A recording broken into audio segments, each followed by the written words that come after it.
Hello and welcome to the United Stand. This is our Yeovil Town versus Manchester United FA Cup preview game, but it's not about the preview. It's never about the preview. I think we should sack previews off. I'm only joking. Jose Mourinho has signed a new contract for Manchester United. Axel Twansibi has gone on loan up the road to me to Aston Villa. Ronaldo's been snubbed by Mourinho, and Alexis Sanchez is going to make his debut, and a hell of a lot more. Lots and lots to talk about tonight. But smash that like button, get involved, subscribe if you're new.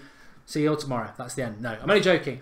Jose Mourinho signed a new contract. Very, very weird. Very, very weird how it was all done, because Jose Mourinho did his press conference at 1:30 today, and then at 5:30 today they announced a new contract. Neil Custis from The Sun, I follow him. The Sun's not a great paper, but he's good in relation to Manchester United. He said, how convenient that Manchester United decide to have MUTV cameras close by Mourinho for his contract announcement, but don't announce it when he does his press conference, so nobody can question him about it, which maybe cynically he is correct. The positive, he signed the new contract. We knew that was going to happen. You don't sign Alexis Sanchez, you don't steal Alexis Sanchez from Pep Guardiola and then decide you're going to PSG in the summer. So we knew Mourinho was going to sign a new contract as soon as Alexis Sanchez signed. But for anybody who didn't know, there is a bit of a bad side to this contract as far as I'm concerned, because his contract was up not this summer, next summer. So you don't go into next season with him less than a year on contract, because that's a disaster. What we've done is we've added a year onto his contract. So his contract actually runs out 2 years in July rather than a year in July. And there is an option of an extra year there. So effectively, you could say it's a 3-year contract. Fandabidozi, everything's okay. I personally think Mourinho should have got a 3-year contract and be here till 2022, not 2020. But the reality is, the positive is he has signed the new contract. Mourinho seems to be happy with it. Manchester United will obviously be happy with it. I think this sort of harks back to the David Moyes contract, which if David Moyes was our still manager, I'm going to make you all cry now, he would still be manager now, because we gave him a 5-year contract. I'm nearly crying and being sick at the same time. I'll never understand why we gave David Moyes the job, but we gave him a 5-year contract. He'd still be here now if we hadn't sacked him, the moronic clown that he was. But I think maybe Manchester United have learnt a lesson in relation to that, and they don't want to commit too long to managers. But to be fair, Jose Mourinho should be committed too long. As I said last night, he's the right man for Manchester United. The progress is factual and it's visual. We are progressing every month under Mourinho, with signings, with points acquired, with performances, with goals scored, the whole package. And I would like Jose Mourinho to be here for another 3 or 4 years. The reality is he's signed a new contract. He'll definitely be here next season as well as this season. And I suppose actually in the modern day we reassess it, and it doesn't make Manchester United commit to something too long, because if he decided to go, we've got a big fee to play like we did with Moyes and Louis van Gaal. And also from Mourinho's point of view, if they don't continue to bring in the players or support him in the way he wants to be supported, then he can walk away as well. So there's good and bad. I'd like to have seen a longer contract, but he signed a new contract and that's fantastic. Sean Atwood's made a contribution. With Martial and Sanchez on either wings, a lot of fullbacks will need ankle surgery. I honestly feel for them.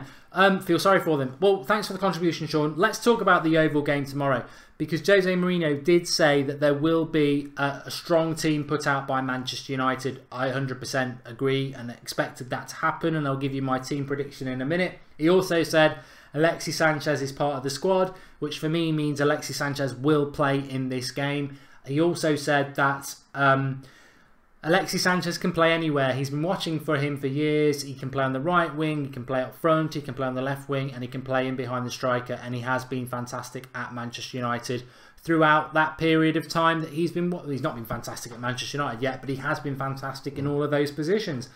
I don't think we can judge Jose Mourinho and Alexis Sanchez's relationship and Manchester United tomorrow and where he plays Alexis Sanchez. He might just feel, I want to give him a bit of game time tomorrow. I want to feel him into his teammates, and that's the end game in the game against Yeovil.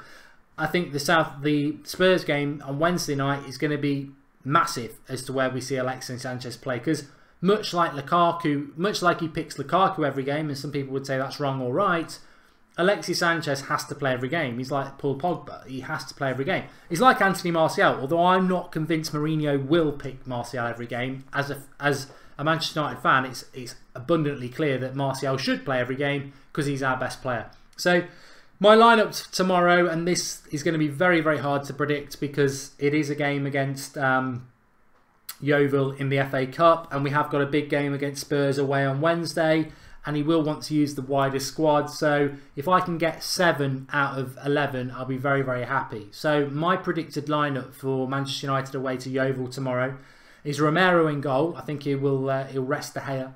I think we'll see Darmian at right back, although I'd rather see Marcus playing at right back or Magran at right back, but I think it will be Darmian. I think we'll see Lindelof play and Rojo play. I think we'll see Daley Blind at left back. The midfield, I suspect, will be Herrera and Pogba. I think he'll rest Matic. I think on the left-hand side, we'll probably see Rashford. At number 10, I think we'll see Sanchez. On the right-hand side, I think Mata will start. And up front, I think we'll see Lukaku. I think he'll rest Martial, he'll rest Matic, he'll rest Luke Shaw. Well, actually, I've messed up. Luke Shaw will obviously play at left-back tomorrow, not Daley Blind. I do think Daley Blind will feature, so maybe Daley Blind will play left side. No, I don't know. I think Daley Blind on the break. So I messed up there. Live. Romero in goal. Darmian, Lindelof, Rojo, Luke Shaw, Pogba, Herrera, Rashford on the left, Mata on the right, Sanchez at number 10, and Lukaku up front. So I think there'll be a mix of resting players, but I think it'll be a very strong side as well. Of course, we're going to beat Yeovil. Yeovil will be up for it. It'll be a great atmosphere. Remember, we have got a watch along tomorrow night. We will be live for you at 5 to 7 because it's a 5 to 8 kickoff. It's going to be Alexis Sanchez watch along. It's the FA Cup. I want us to win the FA Cup. I think we will win tomorrow. I'm going to go 3-0 to Manchester United. I don't think it's going to be comfortable, but really, we've got the quality, we've got the squad, and I think Alexis Sanchez, I can't wait to see him in a Manchester United shirt. Before I went live, then I was just putting up the picture for the game, and I just think, you know, we've signed Alexis Sanchez. Just sit down and think about it. And I know sit down is a derogatory term. I normally say sit down, you're an idiot to rival fans and everything. But I'm actually saying this in a positive way. Just sit down for a moment later on tonight or tomorrow or morning or wherever it is for you and just think, Alexis Sanchez is a Manchester United player. I know we've had the excitement of the signing and it's been brilliant, but I don't think we really see what we've done until we see him running out in a Manchester United shirt. Alexis Sanchez plays for Manchester United and he's wearing our number 7 shirt. It just makes me smile. It's absolutely fantastic. What a signing that is for Manchester United, and he's a Manchester United player. So the FA Cup is the trophy I think we have to win. We have to win this FA Cup. I think it's our best chance of a trophy. The Premier League, we're rank outsiders for that. Champions League, let's give it a go. But I think if we won the Champions League, it would be amazing. We've got a chance, but the FA Cup's the trophy we need to go for. And we need to take it seriously. And I expect us to win. I do. As Old Gamer says, hopefully we will win the FA Cup. Has anyone seen Artur Krysiak? Says Harry Jukes. And don't think Sanchez will start. He'll be on a bench and come on for a maximum impact, says Susan McKerney. I personally, I mean, where do you all sit on that? Would you play Sanchez from the start or would you bring him on as a sub? I personally think playing from the start. Just give him 60 minutes and take him off. I'd rather he did that than just get half an hour at the end.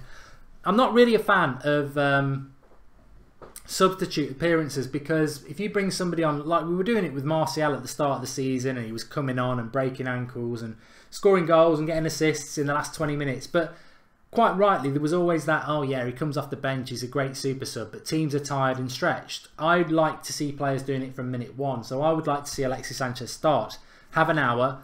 He's not played for Arsenal for a couple of games. We've got a massive game against Spurs at Wembley on Wednesday. Give him an hour, take him off, and then have him fresh for the Spurs game. I wouldn't bring him on as a last half an hour player.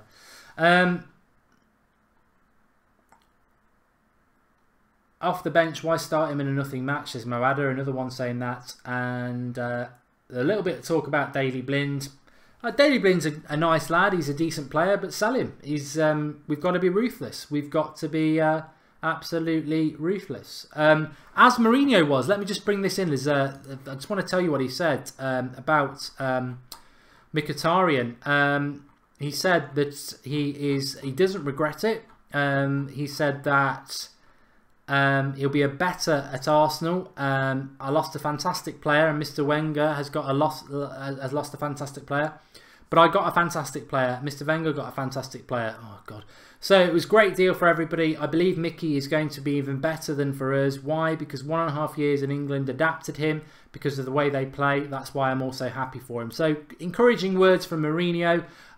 Could he have performed better for us? Could I have taken more from his talent? Maybe. Could he also have given more to try to adapt to us? Maybe. But I don't think regrets. In our history, we did important things for us. So a good feeling for everybody, and a very specific transfer between two rivals in the same country is something that should happen more. And so Mourinho, you know, obviously they're talking encouragingly about what Arsenal and Manchester United have done, how this is a step up for Alexis Sanchez. The comment he said, we tweeted it out before, was that we have taken a player from a fantastic club, i.e. Arsenal, to a great club, Manchester United. So that's why Alexis made that move. He's gone from a fantastic club to a greater club, or to a better club, as I would call it. And that benefits Alexis Sanchez.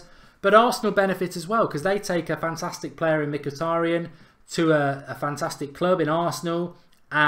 He's not going to achieve what he should have achieved at Manchester United, but he's had a year and a half adapting to the English game, and he's going to a team that will suit him better in relation to the football that they play. So encouraging from Mourinho, but basically saying Alexis Sanchez has come to the better club. Maybe Mkhitaryan should have done it better at Manchester United, but maybe he should have done that himself. And very, very true.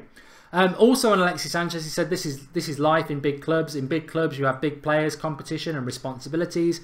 You have to try to go for every competition in a serious way. You can't do that with 11 players. So the players at big clubs know that there is a squad of maybe 20 players, and everybody wants to play where there is a space for everybody. Alexis is a very important addition for us.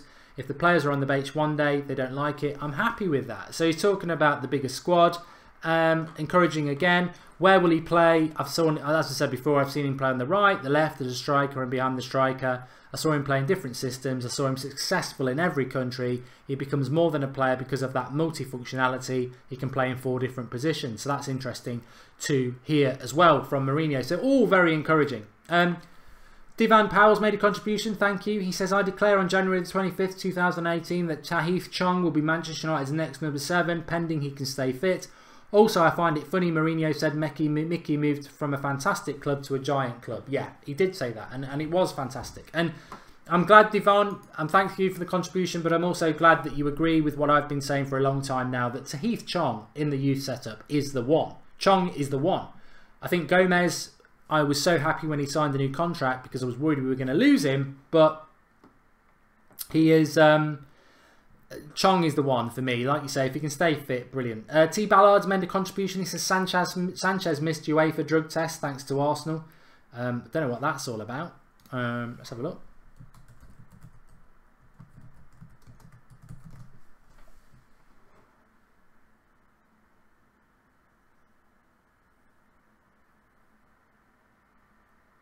Oh, yeah. He missed a... Was not present at London Colney on Monday, and the Gunners reportedly failed to report UEFA who would not be present to give blood. Oh, he just didn't do a blood test, but you know that's Arsenal's fault. It's not ours. It's Mourinho's birthday tomorrow. Mark, will the United stand have a party if we win the Champions League? Well, for anybody who was there for the UEFA when we won the Europa League, we had more than a party. It was a great night, that was. So I can only imagine what it would be like for the Champions League. If we get to the Champions League final, I'll probably go. So I don't know who's going to do the watch along. We'll do live reactions, but yeah, there'll be definitely something. Well, we can sell Darmian, not blind, bro, says Abdullah. You know, look, we've been through this week. There's a lot of you who love Mkhitaryan and were disappointed that he was sold. There seems to be a lot of United fans who don't want Daley Blind to be sold. You know, I said at the start of the month, and I'll say it again. I'm ruthless and I'm aggressive, and that's what I want United to be. We've been ruthless getting rid of a player in Mkhitaryan who ultimately wasn't good enough. We've been aggressive going getting one of the best players in the Premier League from Arsenal. We need to be ruthless in getting rid of Daley Blind because he's not good enough for Manchester United. We need to be aggressive in going and getting somebody like Milankovic-Savic or Fabinho. We don't need Daley Blind. Where Daley Blind's best position is a left-sided centre-back. We've got Rojo, Lindelof, Jones, Smalling, Twansibi. We don't need Blind. Blind's a crap left back, and he's not a very good midfielder either. He's a good left-sided centre-back. We don't need him. We've got enough players there. We can get 20 million for him, take the money and go and buy a midfielder that we need. And that's ruthless. I know it's ruthless. I don't apologise for being ruthless, but I apologise if that upsets some of you lot, because I know you like Daily Blind. But ultimately, as I've said so many times before, it's not about Adidas. It's about Manchester United. It's about what Manchester United are. And, you know, players, managers, they're not important. It's the club that matters. Ultimately, it's the club that matters. Very interesting what Jose Mourinho said about Ronaldo. I was quite surprised that he reacted to this, but he said, Jose said that Real Madrid is a club I care about. Obviously, he managed them before, so I'm the last one to add flames to the fires. But to put some water on the fire, I would say Cristiano is the kind of player that everyone wants, but only one manager can have, and only one club can have. Zidane and Real Madrid, that's my feeling. So, you know, he's basically saying that Ronaldo is a Real Madrid player, as we all know, and he expects it to stay that way. The thing about Ronaldo is, I always said this, and I said it a week ago about Alexis Sanchez. We knew Alexis Sanchez was going to sign, but I said that whether he gets the number 7 shirt or not is going to be massive, because if he hadn't been given the number 7 shirt, I would have said Griezmann, Ronaldo are still a possibility in the summer, because CR7 and Griezmann always wear number 7. When it was given to Alexis Sanchez, that shut the door on Ronaldo. Ronaldo will not go to any other club unless he can wear number 7.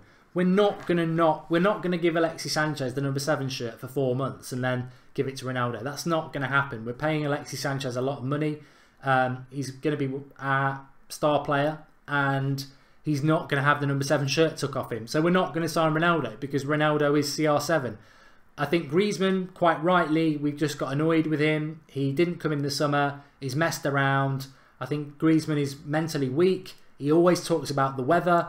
And you know what? You snooze, you lose, Antoine. Sod off to Barcelona. I don't care anymore. I think Alexis Sanchez is a better signing for us. And if you do end up signing us for us in the summer, you can wear a different number shirt. You had your chance to wear the most iconic shirt in football, and you decided to stay at Atletico Madrid and do sod all. You've done nothing in 6 months. They've been crap. You've not been very good. You blew it. You're a plonker. You wasted your chance. You turned your back on the biggest shirt in football, and you made us wait. And we went and got Alexis Sanchez, and now he wears the number 7. He had the opportunity and he took it, and you didn't. So goodbye. And if you do come to the club, you can come and work for it. And maybe in a few years' time, 3 years' time, when you're 29, Alexis Sanchez is retired, you may earn the number 7 shirt then. But we're Manchester United. Ruthless. Ruthless. You've had your chance. Forget it. Get out. Mason Stitchers says, can you imagine the press if City win the Premier League but we turn around and win the Champions League? Heads would explode. Really good point, mate. Really good point, Mason. The reality is, if you win the Premier League and then a club from that country wins the Champions League, sit down. It nearly happened to United a couple of times. We nearly won the league. Well, we won the league, and then an English club nearly won the Champions League. You are beaten. If Man City win the Premier League and we win the Champions League, sit down, Man City.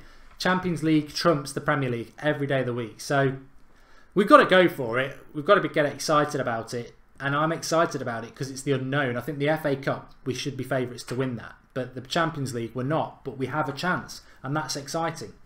In my opinion, Alexi won't be as good as he was at Arsenal. A bit like Falcao. He flopped when he went to United, or I could be wrong, says Crigid Boss.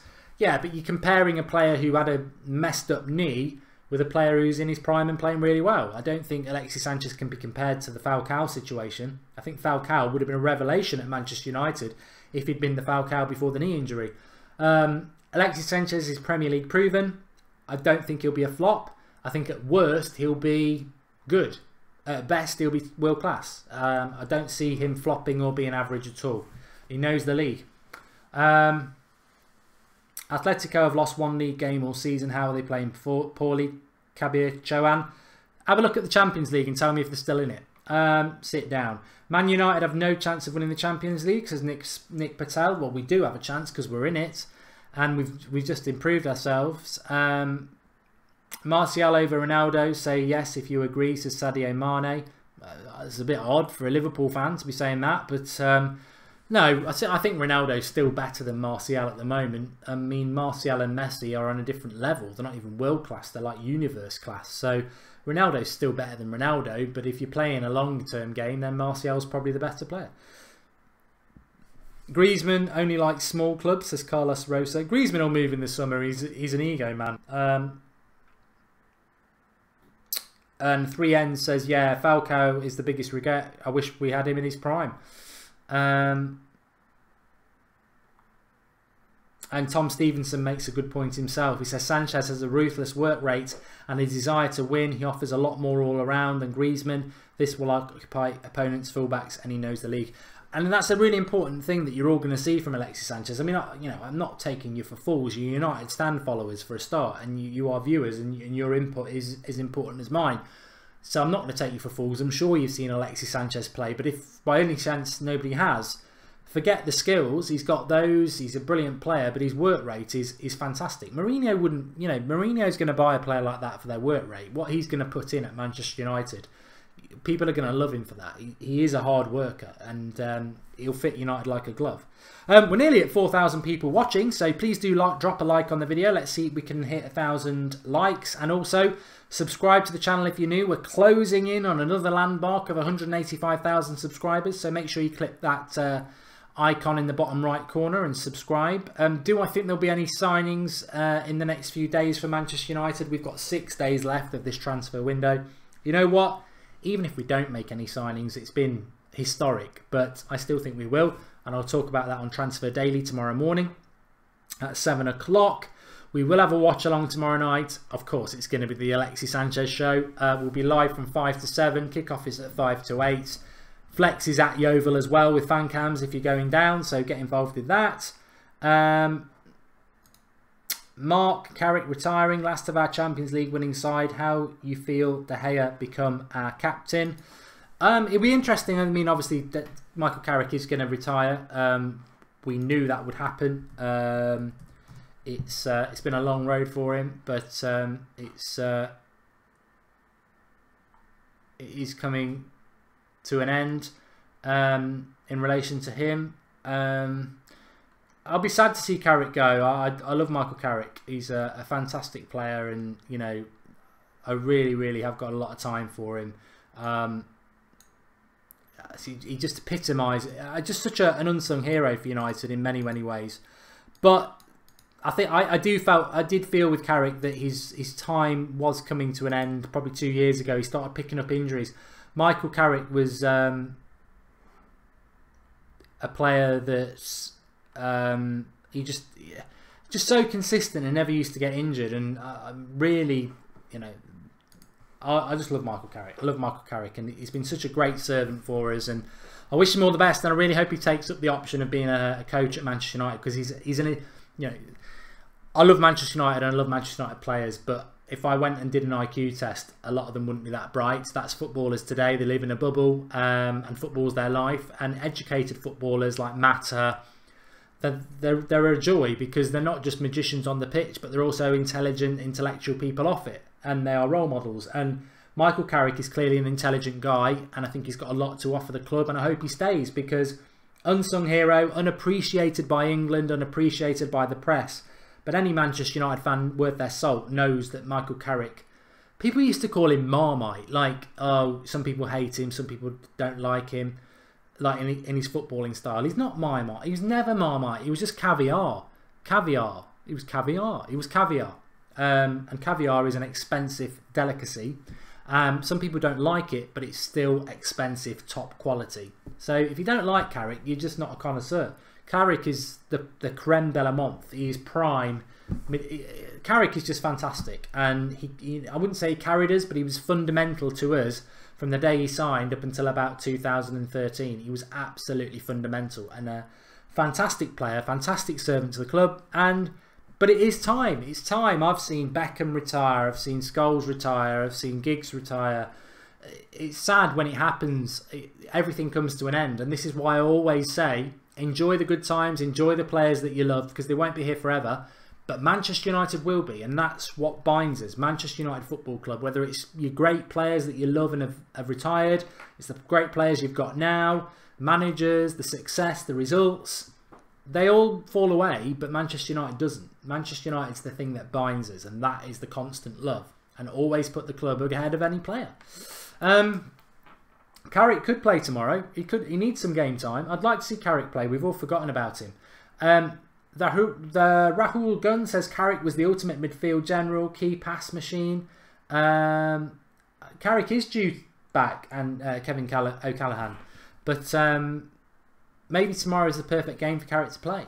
Would love to see us sign Weigl as Carrick's replacement, says Football Red Devils. Julian Weigl at Dortmund basically is Michael Carrick reincarnated. He is that player who plays between midfield and defence, takes the ball off the back four. He's tall. He's good at breaking up the play. I don't think in probably the last 10 years I've seen an English midfielder better at reading the game than Michael Carrick. And I know a lot of people will say Paul Scholes, but when I say reading the game, because this is pretty much how I used to play football. It's like, because I'm going to bore you all now, but as a footballer I was very good at, like, I'm two-footed, I can run with the ball, I can go past players, but I used to get played as like a sweeper or a centre-back, a dropping off centre-back, or just ahead of the back four, because what I could do is anticipate where the ball was going to go. So if a right back's got it, you can pretty much determine straight away what sort of ball they're going to play, and if it's going to be a long ball, into what sort of areas they're going to play. And Michael Carrick, I mean, I'm not comparing myself to Michael Carrick, but not a lot of footballers can do what Michael Carrick does, and that is, I remember him not going to the 2012 Euros when Hodgson took over because they took Scott Parker, and the press were clamouring for Scott Parker to go because the press are stupid, as we see now. But the reason they wanted Scott Parker to go because he was an all-action midfielder. He was always sliding into tackles. Michael Carrick never did slide tackles, or very rarely did slide tackles, because he was already in the right position that he didn't need to slide. That's proper midfield. That's why the press never understood him, because all they ever saw was Carrick breaking up the play. What they didn't appreciate was that he'd read the play to put himself in that position, that he didn't need to be doing a last-ditch tackle. Such an intelligent footballer, and to be honest, every Manchester United team would have a Michael Carrick in it for me. I think he's in his prime. He was absolutely brilliant. He was such a good player in 2008. He was superb, says Radu Razer. He was. And Damien Hosty said, I worked on Carrick's house a few years ago. And just like Pirlo, he was always a second ahead of the rest, says Ian Turlington. Yeah, Carrick, I used to go and watch United before I did the United stand. We used to get up there about 5 times a season. And the great thing about watching live football is you don't have to follow the ball. You can just follow your best player. And I just used to watch Carrick, and fantastic positional player, and absolutely wasted by England. Liam UFC, you cheeky get. Anyway, thanks for watching. I really enjoyed tonight. We haven't done a preview for so long because of all the transfer news. I've really enjoyed tonight. It's nice to do a preview. Can't wait for tomorrow night with the watch along. We're going to see Alexis Sanchez's first few minutes in a Manchester United shirt. I've got a feeling it's going to be an epic career at Manchester United on the level of Cantona. I think it's going to be iconic. I don't want it to be ironic. So thanks everyone for watching. Back tomorrow morning at 7 AM with the Transfer Daily, and then, like I said, tomorrow night we'll be live from 7 o'clock with the team news for the Yeovil game. Big night tomorrow. Have a good night. Weekend's coming. United are playing a game, and we've got a few games to come up now. It feels like we've not played that much. So we've got Yeovil on Friday, Spurs on Wednesday, and then Huddersfield at home on the Saturday. So 3 games in 8 days. Bring it on. We need to play football. We've got the players. Bring it on. Thanks everyone for watching. The yellow pen will return, Matteo, and I'll speak to you all very soon. Thanks everyone. Really appreciate everyone who's been watching tonight, and your comments as per usual. You make the channel what it is. Keep spreading the word and getting involved with the United Stand. It is your channel. Speak to you all soon.